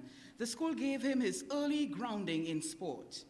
His first journalistic outing was as a freelancer for various media outlets in St. Lucia and the Caribbean, including the now extinct Radio Antilles, serving as national sports correspondent and as sports correspondent for the Caribbean news agency CANA, then renamed the Caribbean Media Corporation, CMC. He subsequently served as sports editor at Radio St. Lucia and at times had responsibility as editor, news and current affairs.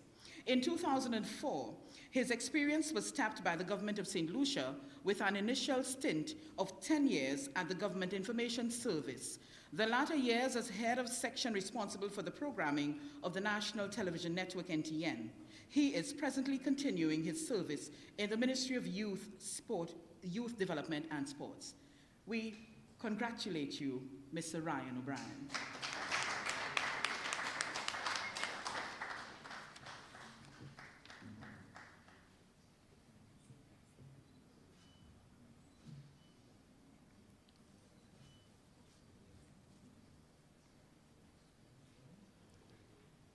Mr. Charles Quayle Popo.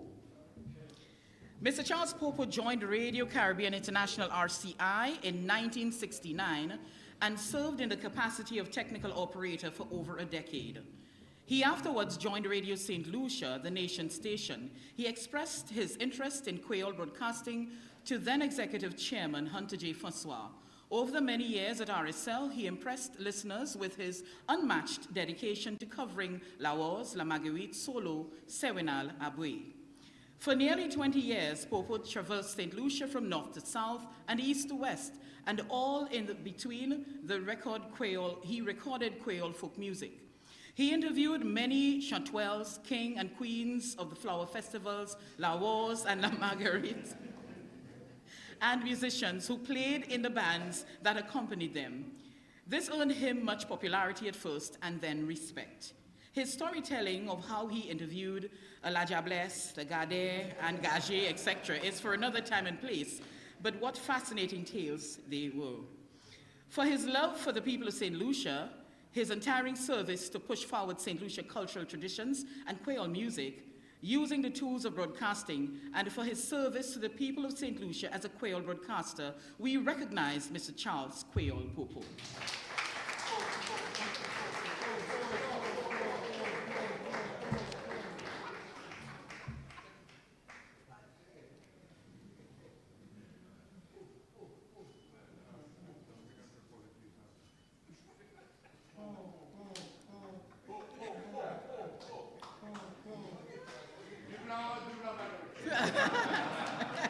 And last but certainly not least, with the longest citation here, Mr.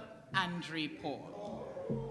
On a visit as a very young boy with his godfather to the studios of Wibbs, which was housed in the now Parliament buildings, Andre knew his career path. He saw Jeff Ferry, now deceased, live on air as a continuity announcer. He joined Radio Caribbean at 16 years in 1976 for a few months as a continuity announcer. He left and joined the Radio St. Lucia Broadcasting Corporation in 1977. There he continued as a continuity announcer and learned the skills of radio production and broadcasting. Young Andre wanted to further develop his career and in 1983 left to pursue a 2-year study program in broadcast management at a college in the USA.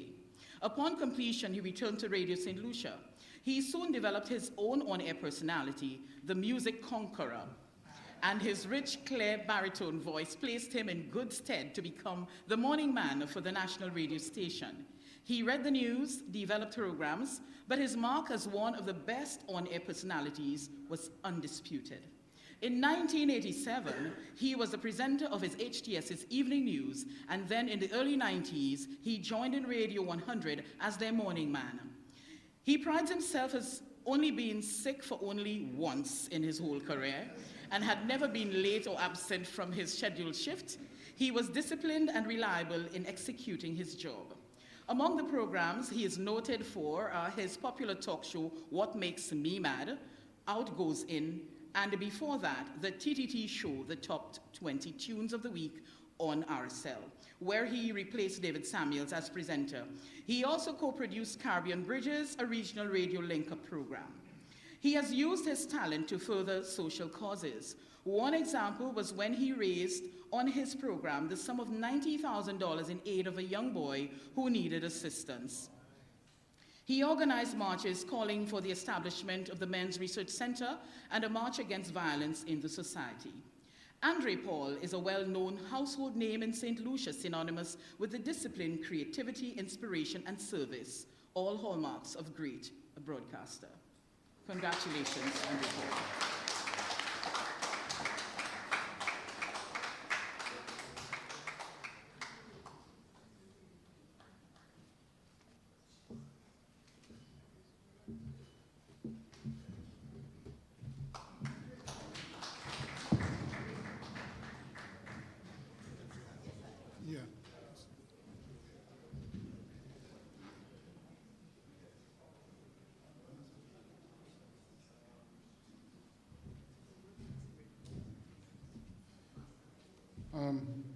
Thank you very much. Let's all applaud our marathon tonight. I imposed the minister just for a little bit more to, this is a difficult part for me. At this time we remember Francis Winston Springer, my brother, and I'd like to invite Winston Springer Jr. to receive an award honoring his father from the Honorable Minister.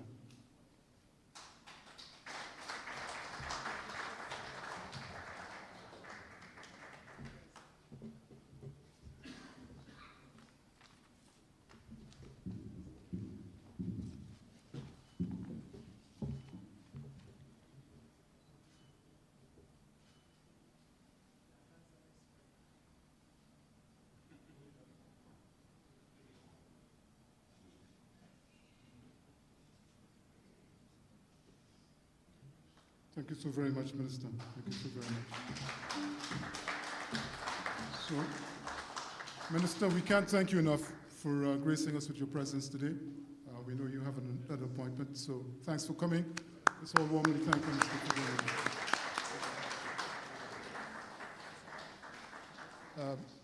Before I turn it over to Yannick, just a short anecdote.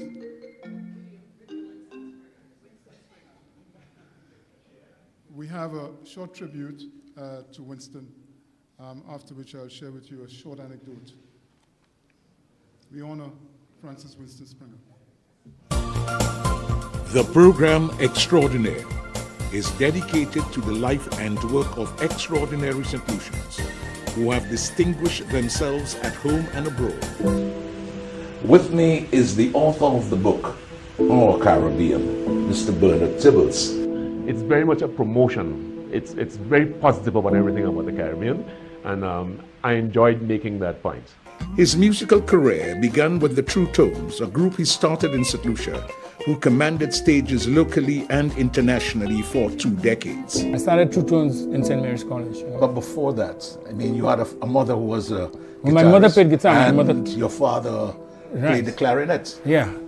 Hello, I am Winston Springer, and it's an honor and a privilege to be in the company of Lady Janice Compton. Well, first of all, let me say how nice it is to be here, to have the opportunity to speak about him 10 years on. Normally, our family doesn't like to remember him on this day because it's such a sad occasion for us.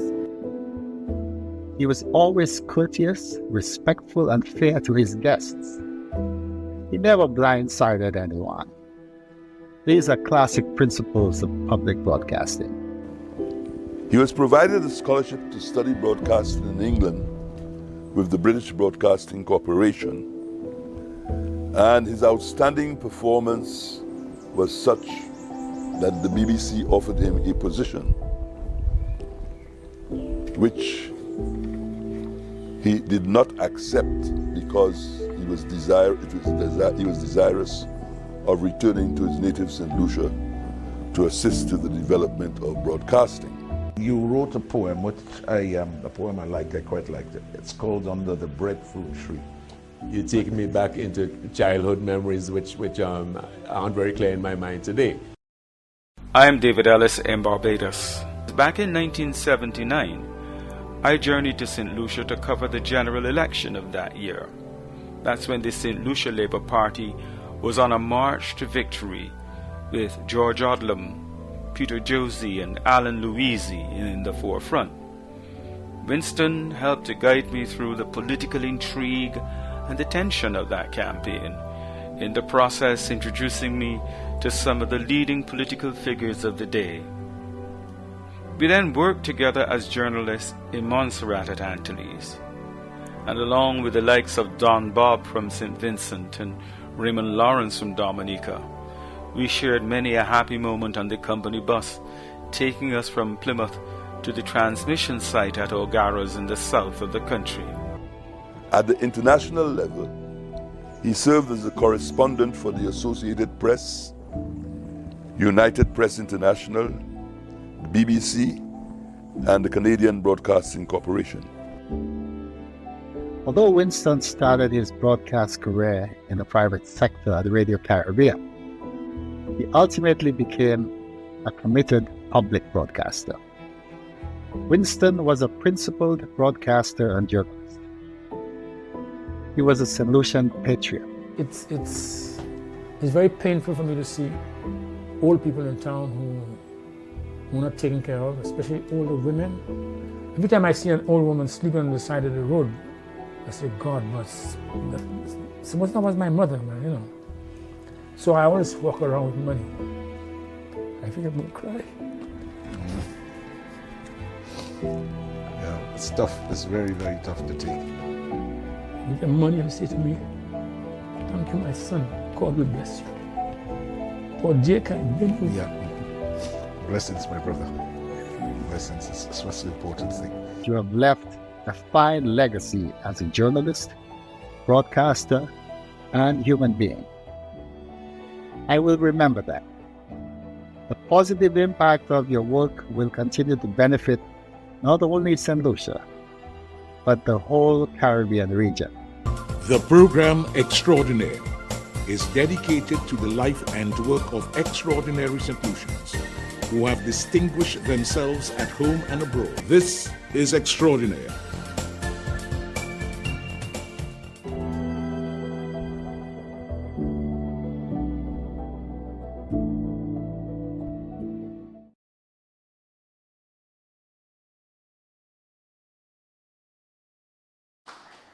Thank you very much. We will now have the acceptance remarks on behalf of the marathoners by Stephanie. Oh, Marcellus, okay. Marcellus, do you know where your children are?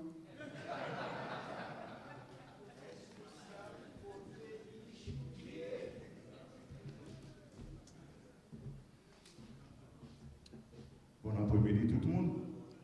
Moi j'entends assez de monde parler anglais aujourd'hui.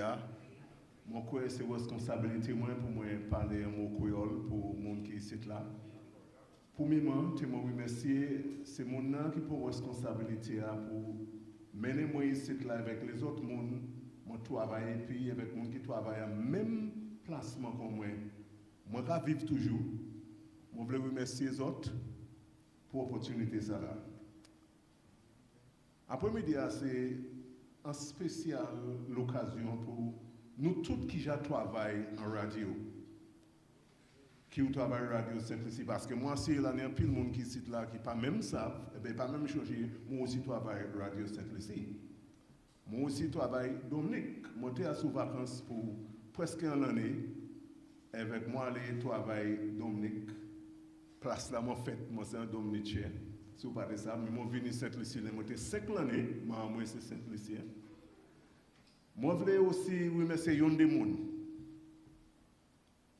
Moi, je voulais remercier Earl Huntley puis Sam Flood pour commencer le programme dans la radio à nous.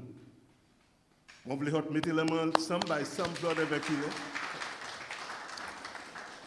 Dès ce nom ça là commencer le programme ça là avec après Hille Alexander continuer le programme là avec mon point après Hille avec mon frère programme là pour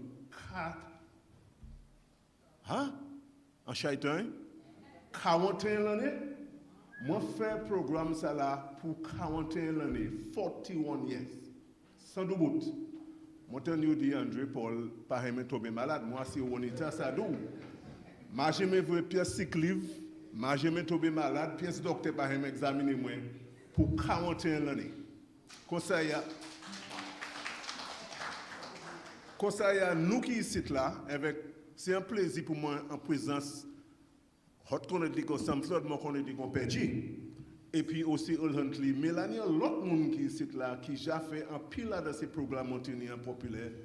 Monsieur Jerry George, est-ce que ça côté échoué sorti en la main Jerry George? Moi et puis Jerry, tu as travaillé ensemble le soir avec nous des cas. Fait pour nous, de temps en temps, moi qui quitté Jerry, qui a commencé, et nous commençons le programme ça là, est-ce que ça côté échoué? Tu me demandes juste un jour qu'aujourd'hui, mon gars m'a demandé une question, est-ce que ça qui côté échoué? Alors, je vais observer, l'année monsieur qui est là, et peut-être qu'il s'y prime qu'il l'homme non. Tout le monde qui a travaillé à la radio Saint Lucia, monsieur Charles, c'était un monde qui a drive transport last week. Charles, qui m'a fait Charles, monsieur Charles qui a aussi CC1. Cover Charles. Dès là où il y a Cover Charles, il a dormi, parler avec moi pour marcher. Radio Saint-Lucie a fait 15 minutes après 11 heures. Et moi pour marcher, Radio Saint-Lucie descend, boire un jour, ce moment, femme a suivi moi tout en blanc. Bon, en temps ça là, moi venu connaître un monsieur qui a assis ici là, Augustine Tate. C'est ça là. Moi je une petite comme avoir des têtes qui venir amasser moi tout le soir. Si Kovbot, d'éléments qui Kovbot, monsieur Kovbot, il dit oui et il va jamais venir. Tête tenir pour venir amasser moi pour me demander ça. En toute cette année ça là, moi toujours fait décision moi pour me parler la vérité, pour me consulter puis moun, pour me pas de respecter moun. Mais dernièrement moi changé les Tom Foster de regarder pour moi, il vient goûter les demander pour Marcel Smith. Personne ne connaît Marcel Smith. Moun qui allait les collègues moi qui connaissent moi, il m'a demandé pour Naughty Boy, il dit Naughty Boy, you come in à sur radio. L'autre jour il jouait prêtre à l'église là. Bon, on sait Simon Dou ou peut-être pas quoi. En même l'église là, il a choisi moi pour jouer prêtre là. Moi c'était chairman vestry Gozili pour 7 années en l'église catholique Gozili. Moi j'étais responsable pour tout forger l'église catholique là. Excusez-moi, prêtre là qui a assis là, m'a jamais joué pièce prêtre. Ladies and gentlemen, I would like to thank you and thank everyone here today. What a wonderful evening. What a time of celebration for broadcasters in Saint Lucia. Thank you, thank you, thank you.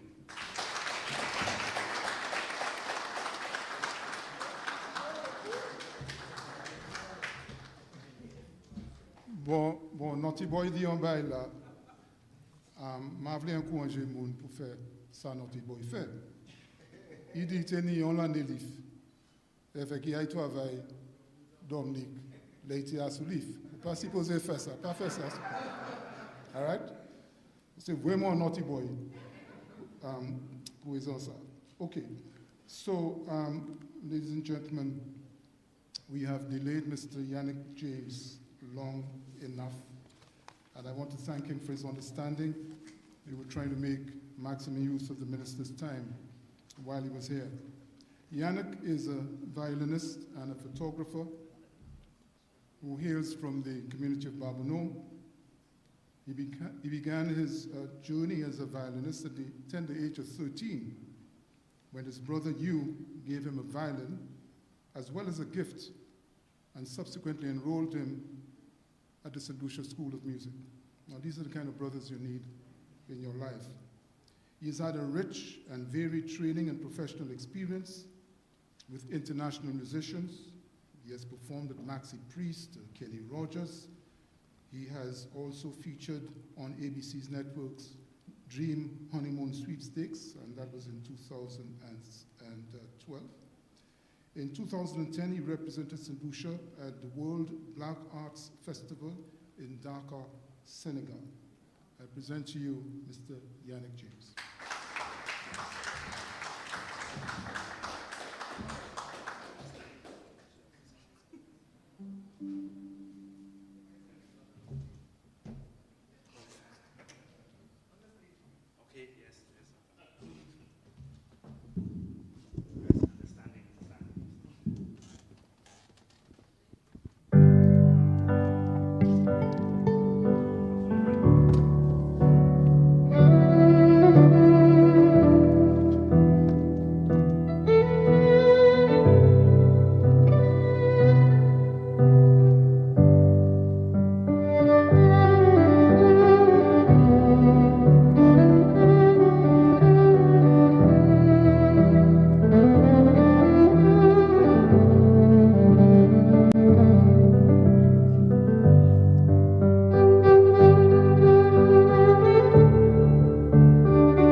Let's say it again for Mr. Yannick James, please. You know, the acoustic guitar used to be my favorite instrument, but I was telling Yannick the first time I heard him, he's encouraged me to consider the violin as one of my favorite instruments. So thanks a lot. So, ladies and gentlemen, we have come to the end of the night's entertainment. We have one final item on our agenda, and that is the all-important vote of thanks to be delivered by Stephanie Louis, committee member of the Media Honor Society. Ms. Lee.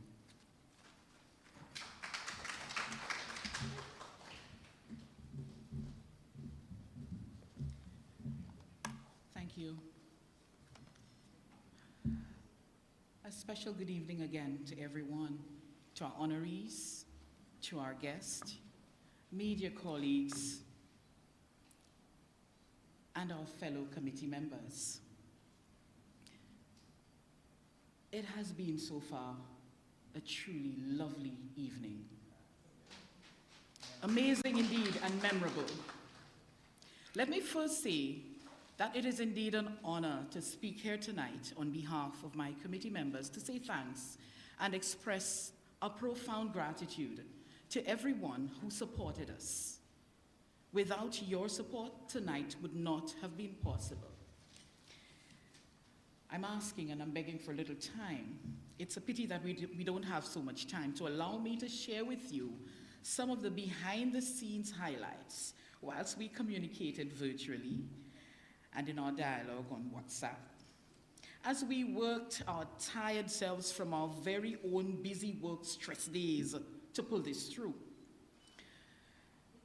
With Jerry walking day after day up and down, sweating himself, going place to place, just trying to get all red tape through to get this newly formed Media Honor Society registered. And there was Barbara, being so mighty busy with her own work that oftentimes we were stalled on things just waiting for her availability to decide on certain things so we can move on. There was Bernard, who was always missing in action, but was still on top of things somehow. And we had our early bird, who was always on time with his guidance, never missed that, dotting the I's and crossing the T's, and leading us well along the way. There was Juanita, in her own way, made sure not to pinch any nerves. As we dialogued, and Marcelina was normally on mute, but somehow the mic came on in good time. It all happened, fellas. We did it. And I say thanks to our committee because it did not just happen that 7 busy, hard-working people decided to just take on this mammoth task to give some kind of appreciation to a few people who have worked with us or those whom we knew worked in the field of media. Tonight happened because we, our small team, recognized the need to show appreciation to our media colleagues for their exemplary work. And we needed to do so whilst they are still here with us, to know that they are worthy to be hailed and that their work meant something. And it is also good, too, that you are able to attend and walk here to accept your award. I want to also express a heartfelt thank you to you, our honorees, because had you not done your job so well, we would not have been here tonight. And let us hope that your invaluable contribution to this profession will somehow, someday, inspire and motivate those who are in this field already and those who wish to serve in this profession. Sincere gratitude to all our sponsors. At the last minute, you came through for us, and it worked out well.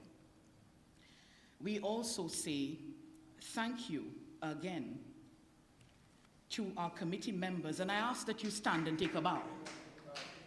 Please, I introduce to you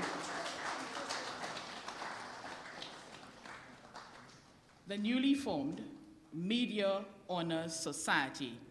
Earl Huntley, Juanita Brittany, Jerry George, Marcelina John, Barbara Jacob Small, Bernard Farnes, and myself. Take a bow. Thank you. And to our honorees, it is your night. So I'm not going to take up any more time. We have lovely food. God bless us. We thank the Pastoral Centre again for doing so much for us for very little. We thank our priest, Father Michel, for blessing us tonight. We also thank our minister. He has left us, but we were just so fortunate to have him almost throughout the entire evening. And thank you to our very well-abled MC, Mr. Cletus Springer. Ladies and gentlemen, enjoy your dinner.